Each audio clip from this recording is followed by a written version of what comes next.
A'udzubillahi minasyaitonirrajim. Bismillahirrahmanirrahim.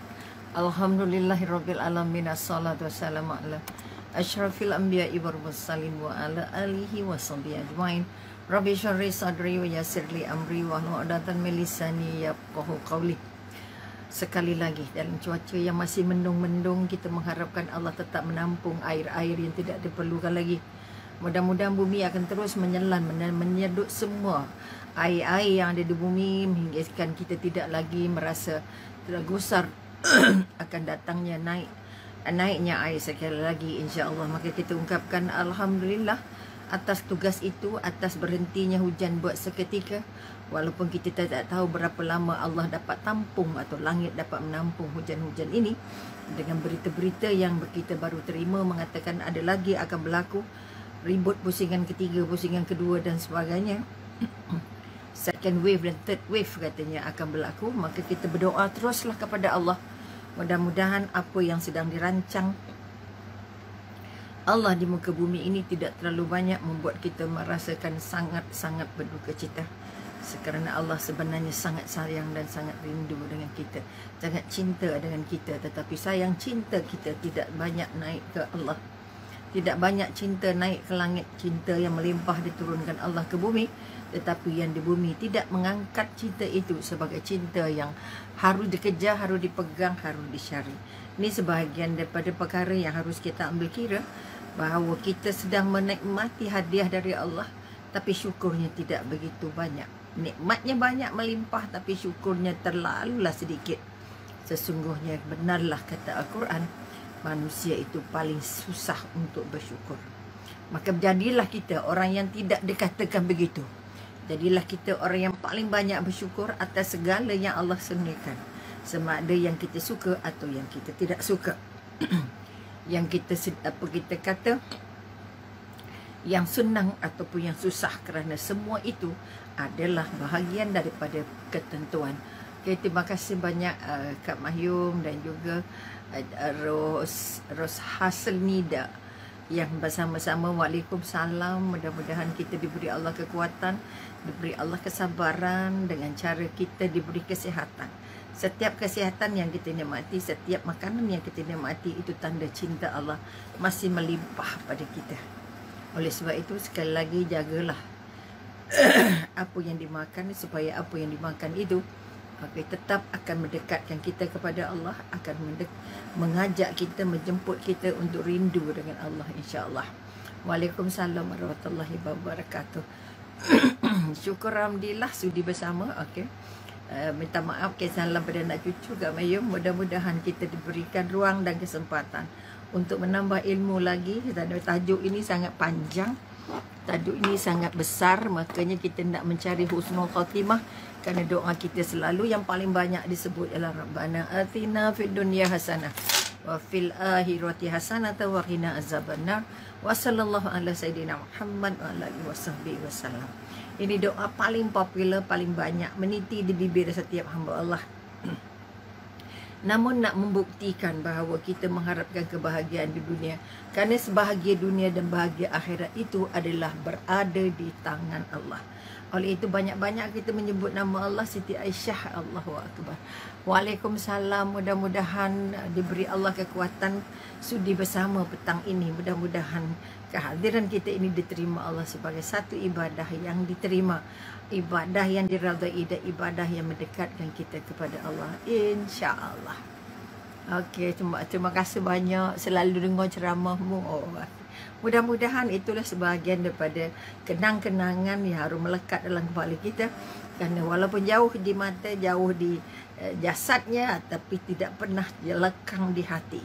Kerana kita sentiasa menyambungkan diri kita dengan Allah, dan Allah akan sambungkan jiwa-jiwa kita, ingatan kita, perasaan kita kepada Allah. Jadi jangan susah hati kalau jarang berjumpa, maka Allah akan jumpakan perasaan-perasaan kita. Walaupun sekali-sekala, tapi ingatan, kebahagiaan, kemesraan tidak pernah tercabut selagi kita menjaga hubungan kita dengan Allah. Hablum minallah, hablum minan nas. Siapa menjaga hubungan dengan manusia pasti, dan menjaga hubungan dengan Allah pasti Allah kekalkan, Allah mudahkan. Siapa cinta Allah, Allah akan buat semua orang dalam dunia ini mencintai kamu, Okay, maka cintailah Allah supaya Allah turunkan semua rasa cinta itu kepada setiap hati yang mencintai Allah. Ini janji Allah. Maka selalunya kalau kita tak nak jumpa orang, tak nak kawan dengan orang, tak nak bercakap dengan orang, tak seronok jumpa orang, itu maknanya dia belum seronok jumpa Allah. Kalau yang seronok jumpa Allah, dia seronok jumpa semua hamba Allah. Kerana setiap pertemuan itu pasti ada pengajaran-pengajaran. Kadang kita tengok bajunya cantiknya, kadang-kadang kita tengok apa kita kata percakapannya, Allah lembutnya, kita tengok mukanya, Allah tenangnya, kita tengok cara berjalannya, Allahu akbar sihatnya. Maka itu pun kita belajar, apalagi setelah kita berbual, mungkin ada mutiara-mutiara yang boleh kita petik untuk kita jadikan ilmu. Maka setiap pertemuan antara manusia dengan manusia, Allah tidak bagi sia-sia. Okay, sama ada Allah bagi pahala atau Allah bagi dosa. Oleh itu elakkan setiap pertemuan supaya kita tidak memungut sebanyak-banyaknya dosa. Kerana dosa sulit untuk diangkat semula, untuk dibersihkan. Hanya mengharap rizal Allah. Okey, waalaikumsalam pada semua. Ahli keluarga Sembang Petang. Okey, Noraida ke? Kecil benar tulis tak berapa nampak. Hasan. Nodia, Noraida. Okey, mudah-mudahan kita diberi kesempatan sekali lagi untuk sikit menyambung tugas kita. Kemarin kita baru lagi bercakap tentang apa itu istiqomah. Istiqomah bermakna kita tak jumpa jemu, tak jumpa penat, tak jumpa putus asa, tak jumpa malas, tak jumpa segan, tak jumpa berat hati. Nah, ini kita kata istiqomah. Sebab itu kita kata ibadah yang paling Allah suka. Bukan ibadah yang paling banyak, tetapi ibadah yang satu, tetapi dibuat secara bersungguh-sungguh. Dijaga tamakninahnya, dijaga bacaannya, dijaga geraknya. Contohnya, sebab itu kita kata jangan tamak sangat nak buat macam-macam ibadah, tetapi buatnya tidak begitu tersusun, tidak begitu rapi, tidak begitu teratur. Maka orang yang istiqomah ialah orang yang memilih satu ibadah, tetapi dibuat secara bersungguh-sungguh. Dari segi hukumnya, dari segi tertibnya, dari segi niatnya, dari segi hasilnya, dia pasti dapat rasa gembira. Kalau dia buat tapi dia tidak rasa gembira, bermakna dia tidak membuatnya dengan bahagia. Oleh itu sekali lagi, siapa yang membuat Allah bahagia, pasti Allah akan turunkan bahagia ke hatinya. Turunkan bahagia ke hatinya. Oleh itu carilah apa sahaja perkara yang boleh membuat Allah gembira. Paling kaman malam duduk kita sebut nama Allah. Bila kita sebut nama Allah, bermakna kita sedang mengingati Allah, dan pasti Allah sedang juga mengingati kita. Maka kita cakap pasal istiqomah semalam, kita sudah sampai Allah memberi kurnia selama 12 tahun. Dia tidak melakukan kesalahan dan semua hidupnya hanyalah ketaatan. Ini cerita Abu Ishaq. Okay, Abu Ishaq berkata, ketika Abu Sufyan bin Al-Haris bin Abdul Muttalib, ini bapa saudaranya Rasulullah, hendak meninggal, dia berkata, jangan kalian menangisi aku. Okay, Abu Sufyan merupakan pemimpin kaum Quraisy yang sangat disegani ketika belum Islamnya, dan menjadi orang yang paling banyak menentang Rasulullah walaupun bapa saudara. Okey, ini kita kata Abu Lahab, Abu Jahal ni geng lah ni. Okey, maka kita kata apa yang dikatakan oleh Abu Sufyan, jangan kalian menangisi aku, sesungguhnya aku tidak menodai. Aku tidak menodai, ternoda oleh kesalahan sejak memeluk Islam. Sebab Allah sudah janjikan semua yang kafir masuk Islam, dosa yang lalu dihapuskan, dibuang. Artinya bersih seperti betul-betul sebagai kain putih. Okey, mohon Umi doakan saya diberi kekuatan dan kemudahan untuk menjalankan tugas di tempat kerja baru mulai esok.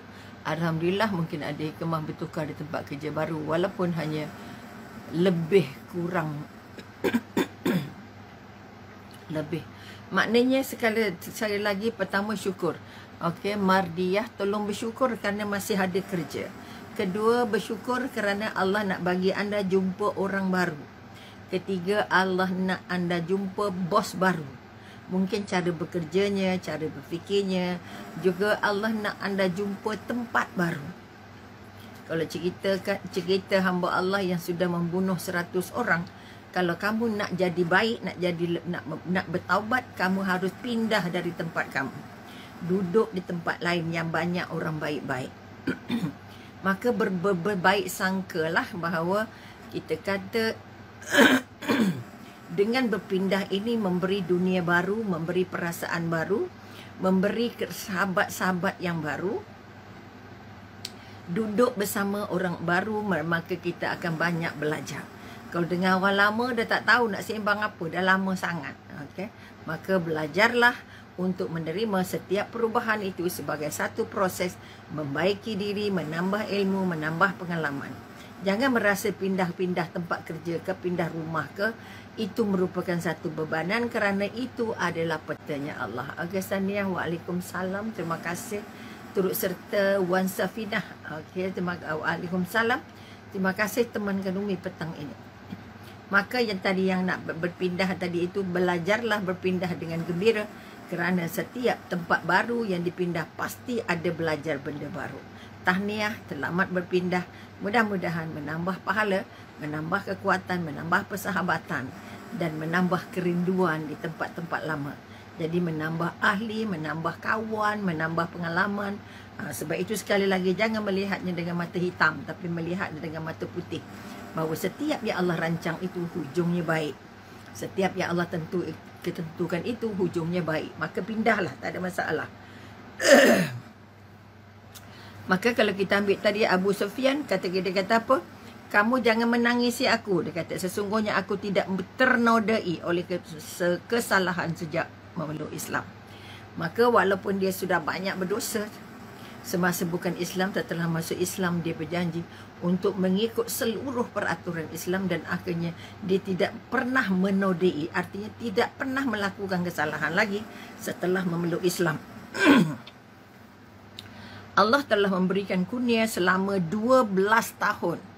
Dia dapat masuk Islam 12 tahun. Dia tidak melakukan kesalahan dan semua hidupnya hanyalah ketaatan. Abu Sufyan diberi 12 tahun. Kita dah diberi berapa? Umi dah diberi 70 tahun. Maka kekuatan yang nak diangkat, banyak mana kita sudah lawan Allah, banyak mana kita sudah baik dengan Allah. Abu Sufyan walaupun hanya 12 tahun masuk Islam, tapi setelah masuk Islam, dia menjaga dirinya, menjaga hatinya, perasaannya, tindakannya untuk tidak lagi melakukan perkara-perkara yang bercanggah dengan perintah Allah. Ini yang kita kata istiqomah. Sekali berubah jadi baik. Tak ada pusing-pusing baliknya. Kalau kata dah taubat terus, tak usik dah. Okay? Jangan jadi taubat sambal. Tak ada sambal, cari mana sambalnya. Tak sedap makan kalau tak ada sambal. Tapi setelah dapat yang pedas, alamak, taubat, tak nak makan sambal. Maka kita nak, kalau boleh, kita nak bangun, kita nak istiqomah jadi hamba Allah yang baik seperti mana Abu Sufyan. Okay, maknanya kita kata dia tak pernah menodai Islamnya. Artinya dia jaga Islam tu sungguh-sungguh, jaga Allah baik-baik, buat yang terbaik saja.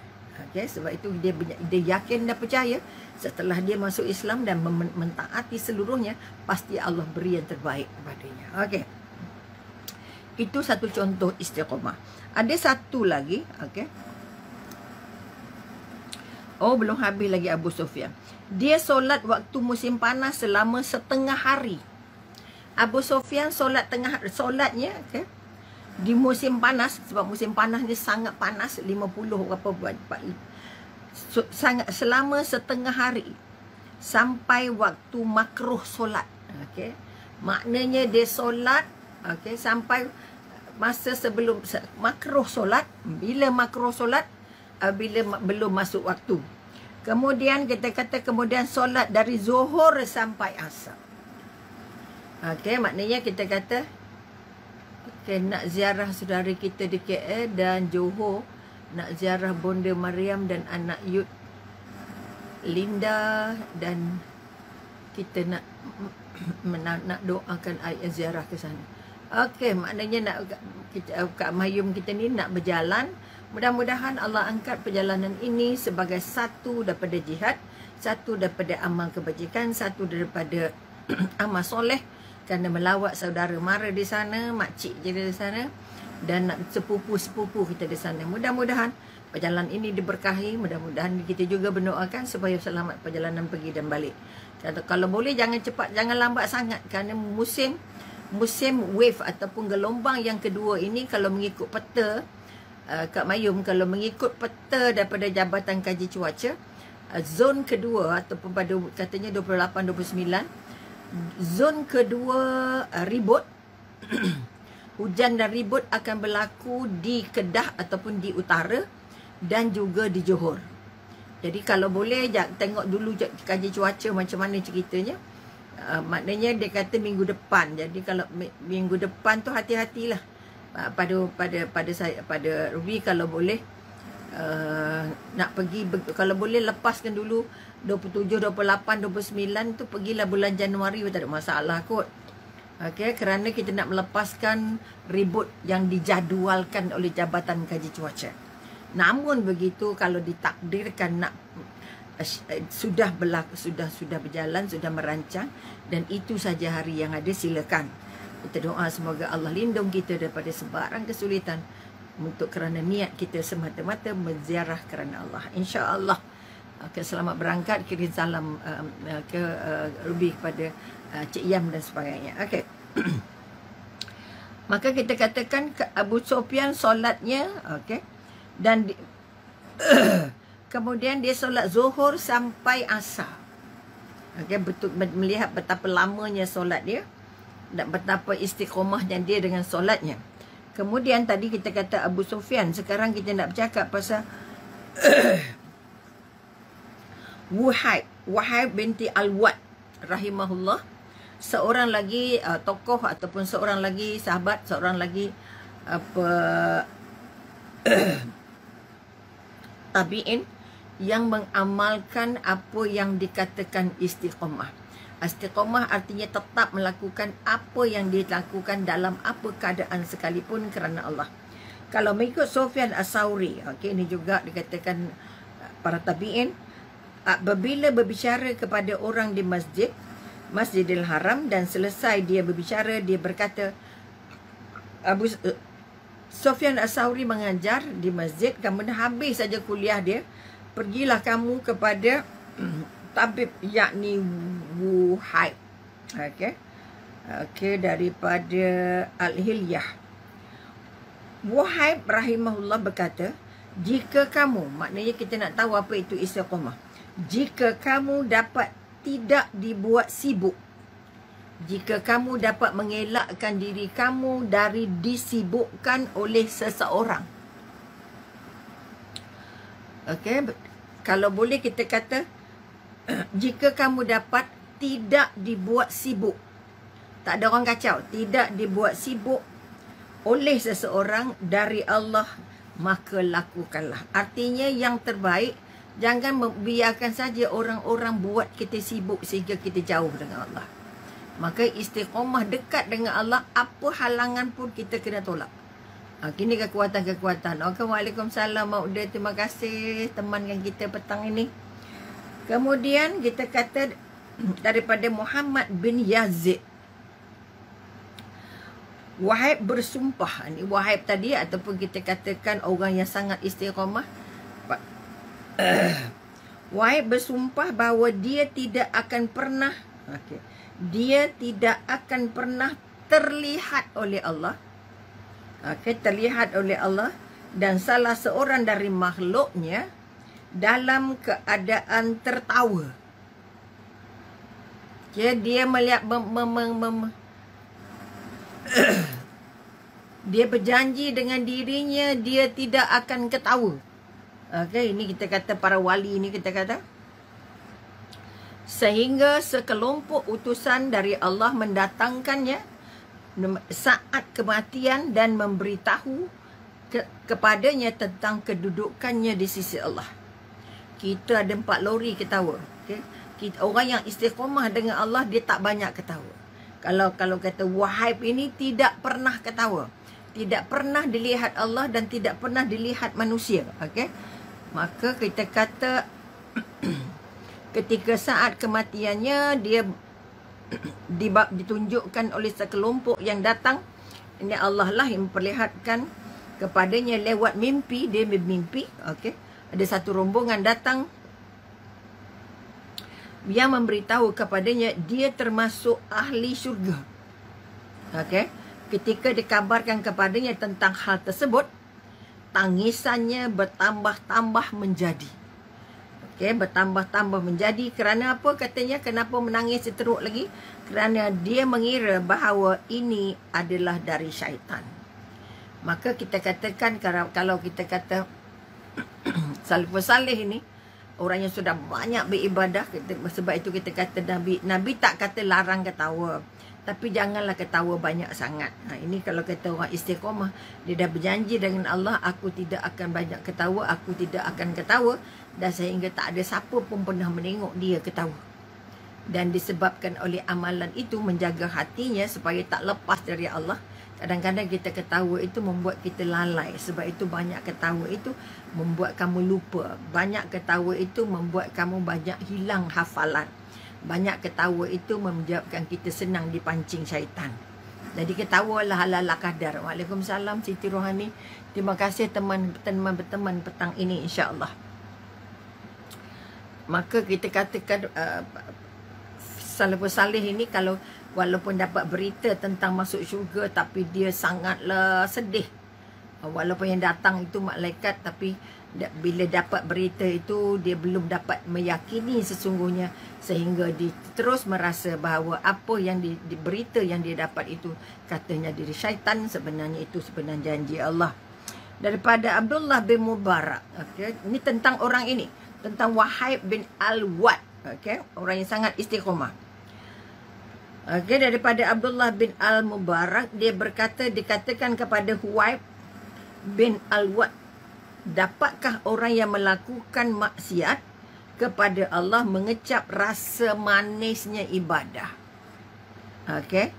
Wahib menjawab, tidak dapat. Okey, siapa yang masih membuat maksiat ataupun orang yang mengulangi kemaksiatan, maka dia tidak dapat rasa lazatnya beribadah. Dia tak dapat rasa nikmatnya beribadah. Okey.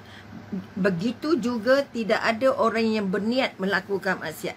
Maknanya orang yang dalam kepalanya ada merancang untuk buat maksiat juga, dia tidak akan merasa indah dan amannya, baiknya, manisnya ibadah yang dilakukan. Dia tak rasa apa-apa, dia rasa tawa. Maka orang yang bermaksiat dan orang yang berniat untuk bermaksiat tidak akan dapat rasa manisnya ibadah. Okey, kemudian dia berkata lagi, janganlah salah seorang dari kalian bercita-cita, okey, dapat melakukan banyak perbuatan. Kita kadang nak buat ini, nak buat ini, nak tolong itu, nak itu, banyak macam-macam. Tetapi jadilah orang yang cita-citanya, ini orang istiqamah, okey. Jadilah kan cita-citanya untuk melakukan semaksimum, okey, terbaik, okey, yang sebaik-baiknya. Nak membuat ibadahnya satu tapi yang terbaik.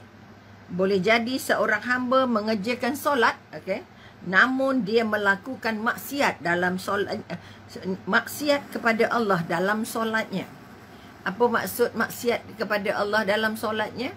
Dia tidak khusyuk, dia tak menjaga tamak-ninah, dia tidak menjaga uduk dengan baik, dia tidak bersuci dengan baik, dan dia tidak dapat melakukan tertib-tertib yang diperlukan. Sebab itu kita katakan boleh jadi dia berpuasa tetapi dia bermaksiat dengan Allah dalam puasanya. Kenapa dalam solat ada maksiat dengan Allah, dalam puasa ada maksiat dengan Allah? Kerana ketika kita berpuasa, hati kita masih kotor, otak kita masih kotor, perbuatan kita masih lagi melanggar perintah, lidah kita banyak mengatakan yang kotor-kotor. Itu yang kita kata maksiat kepada Allah. Jadi puasanya tinggal kurus kering. Kalau macam mak mendekat, okay? Kamu jangan buat macam-macam, nanti pahala puasa kamu kurus kering sangat, sebab bermaksiat pada Allah. Dan sama juga kalau solatnya tak khusyuk, bacaannya tak begitu tepat, tamak ninahnya tak ada, adabnya tak pakai, aurat tak cukup sempurna, Kemudian mungkin uduk juga tidak sempurna. Maka semua ini akan menjadikan kita sebenarnya bermaksiat. Okay, Rahimi Hassan. Okay, want to be in your video. Okay, insyaAllah silakan minta tahu nak buat macam mana. Mudah-mudahan kita nak bangun balik kekuatan yang benar-benar bahawa istiqamah merupakan satu daripada proses untuk kita meraih namanya husnul khotimah. Okey. Waalaikumsalam Mariam. Okey. Terima kasih kerana sudi bersama. Kita sudah sampai kepada bab sebab macam mana memburu husnul khotimah, tangga yang keempat. Malam kita kata kita bercakap pasal istiqamah. Hari ini kita bercakap tentang bagaimana untuk mendapat, meraih, mengejar, memburu husnul khatimah ialah dengan memperbanyak mengingati mati. Memperbanyak mengingati mati, bukan minta mati. Kita dilarang minta mati, tapi kita diminta supaya sentiasa ingat bahawa mati itu sangat dekat dengan kita. Okay, orang muda, orang tua, orang sakit, orang tak sakit, orang duduk, orang kerja, orang tak kerja, orang duduk rumah, duduk luar rumah. Mati ada di mana-mana. Okay. Rahimi Hassan. Waalaikumsalam. Terima kasih banyak atas kebersamaan teman Umi pada petang ini. Maka kalau kita kata memperbanyak ingat mati. Ingat mati maknanya kita sentiasa berwaspada dengan apa yang kita lakukan. Terutamanya nak melakukan perkara-perkara, kalau kita kata perkara yang baik juga, kita harus merasa yakin bahawa Allah sedang menatap kita. Apalagi kalau nak membuat kerja-kerja yang ada berbau-bau syubhah atau berbau-bau maksiat. Kalau ingat mati, kata nak ngumpat cerita orang, jalan nak membawang saja. Ya Allah, kalau aku mati sempat ke agaknya, aku nak minta maaf dengan dia. Kalau ambil barang orang, kalau aku mati ni, ya Allah sempat ke aku nak pulangkan. Kalau orang berhutang, ya Allah, aku masih ada hutang. Ya Allah, kalau mati sekarang, maka roh aku tidak dapat naik ke langit terapung-apung kerana adanya hutang. Okey, memperbanyak ingat mati bermakna berwaspada pada setiap masa, pada setiap ibadah. Okey, mari kita tengok apa yang dikatakan memperbanyak mengingati mati. Okey. Memperbanyak mengingati mati dapat mencegah dari berbuat maksiat dan dapat meluluhkan hati yang keras. Meluluh tu artinya melembutkan, meruntun supaya jadi baik. Tak payah sombong, tak payah meragam, tak payah marah-marah. Hati yang keras kedekut, hati yang keras tak nak tolong orang, hati yang keras sombong, hati yang keras banyak sakit hati dan dendam. Ini hati keras. Maka kalau mengingati mati maknanya akan membantu kita. Pertama, kita kata kita dapat elak dari melakukan maksiat kerana takut mati bila-bila. Dan yang kedua, dapat meluluhkan sombong-sombong dalam hati. Merendahkan, menghilangkan, maknanya membasuh balik hati supaya tidak dililit oleh perasaan-perasaan yang kita katakan mazmumah. Sombong, riya, ujub, dengki, kedekut, rendam dan semua itu. Siapa yang memperbanyak mengingati mati, dia dikurniakan 3 hal. Apa tiga tanda orang tu banyak ingat mati? Ada 3 hal yang dia akan buat kalau dia benar-benar ingat, banyak mengingati mati. Ini bukan sekadar ingat, memperbanyak. Pagi ingat, petang ingat, tengah hari ingat, di mana pun ingat. Di mana pun ingat. Kita boleh mati di supermarket, boleh mati di sungai, boleh mati di pasar, boleh mati dalam kereta, boleh mati atas jalan, boleh mati macam-macam, boleh mati di mana-mana. Sebab itu kemana pun kita pergi, kita carilah tempat yang selamat, kita berdoa dengan Allah, janganlah mintanya aku mati di tempat ini. Janganlah agaknya katalah kalau kita meninggalkan rumah, berada di luar rumah, ya Allah sempatkan aku balik ke rumah, ya Allah, andai kata aku dijemput. Ini kekuatan. Apa 3 hal? Okey. Orang yang banyak mengingati mati, dia akan melakukan 3 perkara. Okey. 3 perkara. Pertama, dia akan bersegera untuk bertaubat. Minta ampun, astaghfirullahalazim, banyak solat taubatnya, banyak minta maaf dengan orangnya, tidak pernah dendam, senang memaafkan. Itu kita katakan. Kita kata bersegera untuk bertaubat. Okey.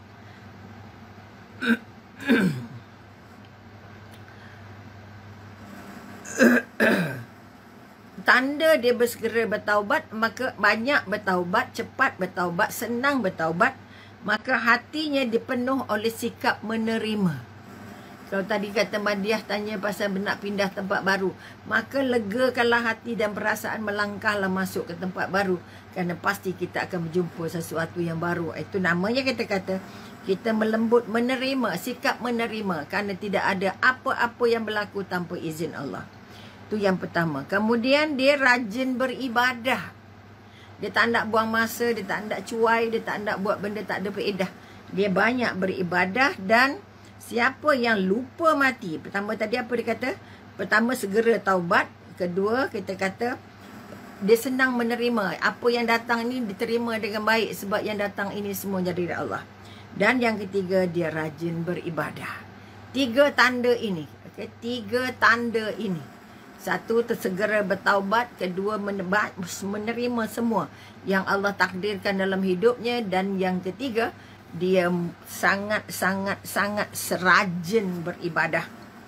Okay? Dan siapa yang lupa mati, okay? Yang orang yang tak ingat dia nak mati, okay?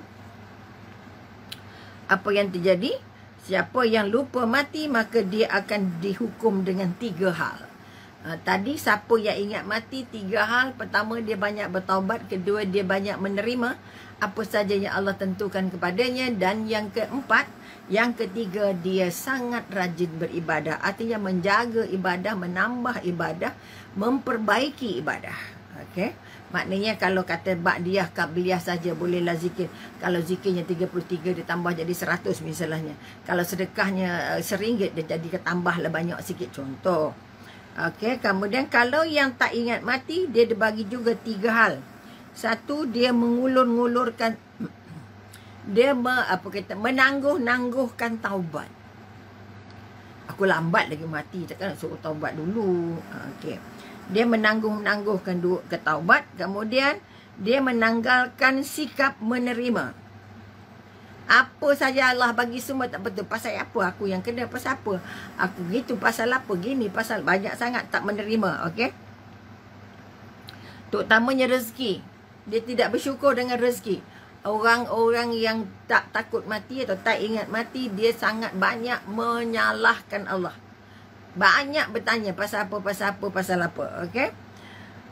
Kemudian kita kata yang pas, dia tidak boleh menerima rezeki-rezeki yang cukup-cukup, yang ngam-ngam. Dia tidak kalau rezekinya lebih. Okay? Dan yang ketiga, dia bermalas-malas dalam beribadah. Satu kita kata, dia tadi kita kata apa? Dia menunda-nunda taubat. Kedua, dia tidak puas hati dengan apa rezeki yang Allah beri pada dia. Dan yang ketiga kita kata, dia sangat bermalas-malas dalam beribadah. Cuba semak balik diri kita. Rasa-rasa banyak rajin ke, banyak malas ke, banyak terpaksa dalam melakukan apa saja kebaikan. Dia suka menangguh-nangguh kebaikan atau terus mengutamakan kebaikan. Adakah dia banyak mengeluh-mengeluh pasal apa aku dapat begini, kau dapat begitu. Pasal apa aku dapat ini, kau tak dapat. Kenapa? Maknanya dia membanding-banding. Bermakna dia tidak menerima rezeki yang sudah Allah tentukan kepadanya. Dan yang ketiga, kita kata dia sangat berat, liat, malas untuk menunaikan ibadah. Dia lengah-lengah kalau solat akhir waktu. Kalau solat zuhur habis saja Assalamualaikum, Assalamualaikum, terus jumpa azan asar. Itu kita kata jamak aja terus. Lepas belum buka telekung lagi, habis je salam. Waalaikumsalam warahmatullahi wabarakatuh. Solat zuhurnya, tapi terus masuk kepada apa kata dengar azan asar. Oh, untunglah sekali duduk aja dapat 2-2. Ini sebenarnya rugi serugi-ruginya. Siapa yang sedang menunda-nunda solatnya bermakna dia tidak takut mati. Dia tidak ingat mati dan dia lupa yang mati itu akan datang bila-bila di mana saja kita berada. Okey. Itu satu tanda macam mana orang nak ingat mati ataupun yang tak ingat mati. Okey. Itu karakter yang pertama. Yang kedua kita katakan orang yang mengingat mati, apa dia kata? Termasuk dengan menyaksikan kematian, melawat kematian, melawat orang memandikan jenazah. Okay? Kerana ini memberi pengaruh positif pada jiwa apabila melihat orang-orang yang menghadapi kematian. Sebab itu kalau Pak Salaf Salihin dulu, ataupun kita katakan para tabi'in dulu, ataupun sahabat sendiri pun, Nabi sendiri pun, kalau dia mendengar ada orang dalam sakratul maut, maka mereka bersegera untuk melawat, untuk berada, untuk melihat betapa sulitnya sakratul maut, supaya memberi iktibar kepada mereka, memberi pengajaran kepada mereka. Tetapi itu kita kata kerana melihat orang yang hendak mati, menyaksikan sakratul maut dan merenungkan potret kehidupan setelah kematian akan membuat jiwa terlepas dari kenikmatan yang tidak pernah cukup.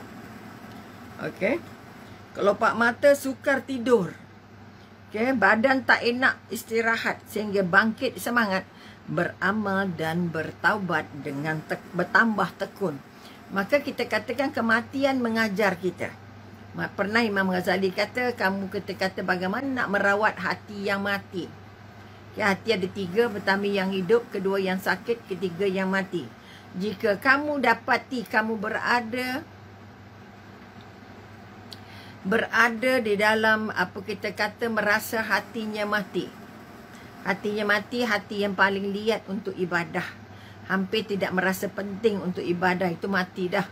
Maka kalau kamu tahu, kamu rasa, kalau kamu belajar, kalau kamu cari ilmu, kamu dapati kamu memiliki ciri-ciri hati yang mati.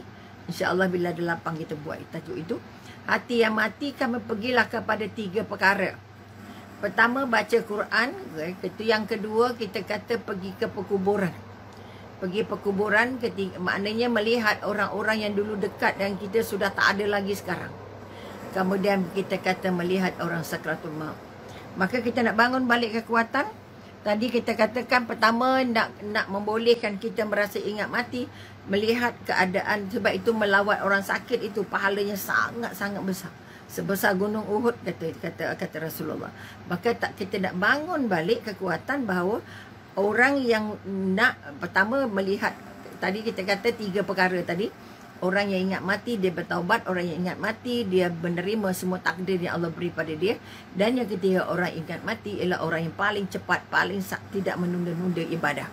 Yang tidak mengingat mati, maka pertama kita katakan dia sulit untuk bertaubat. Maka kemudian dia banyak tidak menerima, komplain je. Maka mengeluh saja dengan apa yang Allah bagi. Dan yang ketiga, dia sangat bermalas-malas dalam ibadah. Itu satu daripada proses kalau kita nak mengenali orang yang ingat mati ataupun tak ingat mati. Dan seterusnya tadi dia bagi tahu, maka untuk kita mudah mengingati mati, untuk membantu pengajaran yang baik untuk diri kita, pergi melihat orang yang berada dalam sakratul maut. Melihat bagaimana sulitnya sakratul mautnya dan sebagainya. Ataupun kita kata kita melihat orang meninggal dan kalau boleh menghantarnya sampai ke liang lahat. Kadang-kadang bila kita tengok liang lahat itu, ni pernahlah meninjau sebab orang perempuan dia jarang-jarang bagi dekat dengan liang lahat. Dia suruh jauh-jauh. Tapi ada sekali dua itu anak jiran Umi perempuan yang maknanya jiran Umi, maknanya kita beranilah sikit nak rempuh ke depan. Kemudian satu lagi anak buah juga meninggal yang kita diberi kesempatan untuk tinjau bagaimana jenazah itu dimasukkan ke dalam liang lahat, dibuka tali-talinya, disengitkan dia menghadap kiblat dan sebagainya.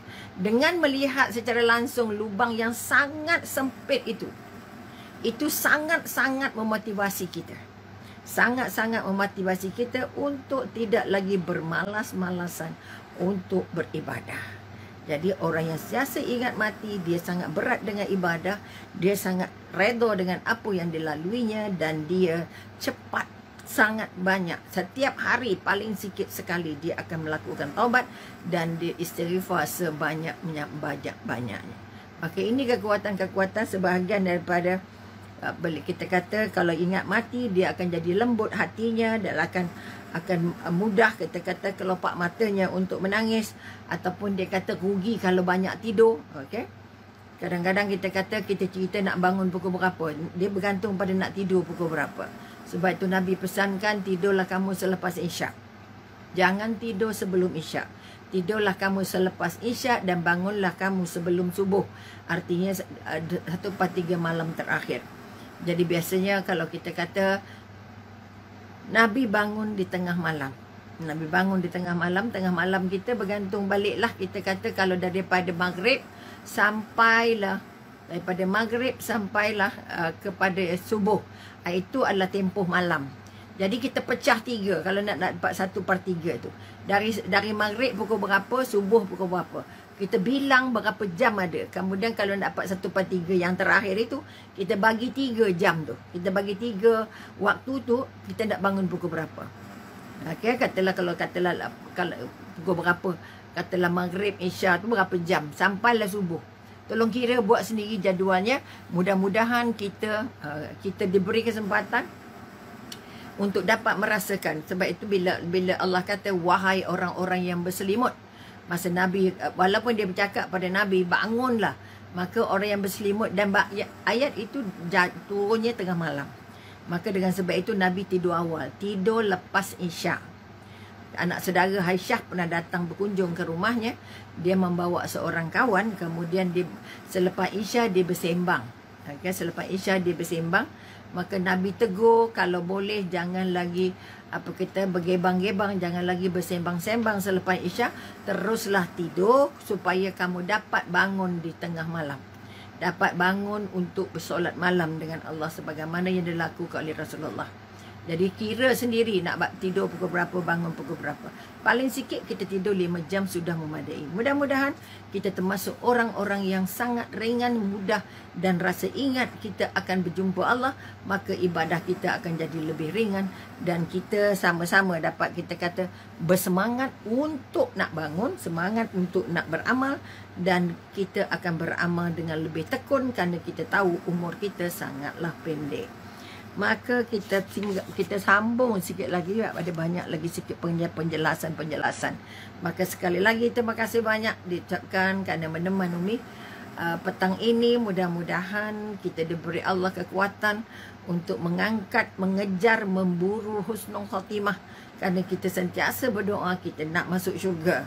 Kita nak masuk syurga. Kalau kita nak masuk syurga mesti buat perjanjian, buat perjuangan dengan Allah. Mudah-mudahan husnul khatimah itu jadi miliknya kita. Jadi sampai di sini dulu. Terima kasih pada yang menemankan Umi petang ini. Umi doakan supaya semua anak-anak Sembang Petang terus berada di dalam kebaikan, kemudahan, diberi ketaatan dan terus istiqamah untuk terus melayakkan diri menjadi hamba-hamba Allah. Dan jangan lupa kita juga ada tabung Sembang Petang yang masih sangat memerlukan bahagian-bahagian dan sumbangan-sumbangan dari anda sekalian, walaupun hanya RM10. Kita tidak mengira berapa jumlahnya, tetapi setiap itu Allah yang kira. Bila Allah yang kira bermakna serahkan kepada Allah. Asal saja kita terlibat dalam proses menjadi sebahagian daripada penghuni ataupun tangannya sampai menghulur untuk memenuhkan tabung Sembang Petang kita. Jadi sekali lagi terima kasih banyak. Mudah-mudahan kita diberi keberkahan dalam kehidupan, sabar melalui ujian, dan akhirnya diberikan keampunan dalam semua taubat kita, insya-Allah. Jangan lupa doa kami sehat, panjang umur untuk kita sambung lagi Sembang Petang kita. Sekian, wabillahi taufiq wal hidayah. Wassalamualaikum warahmatullahi taala wabarakatuh.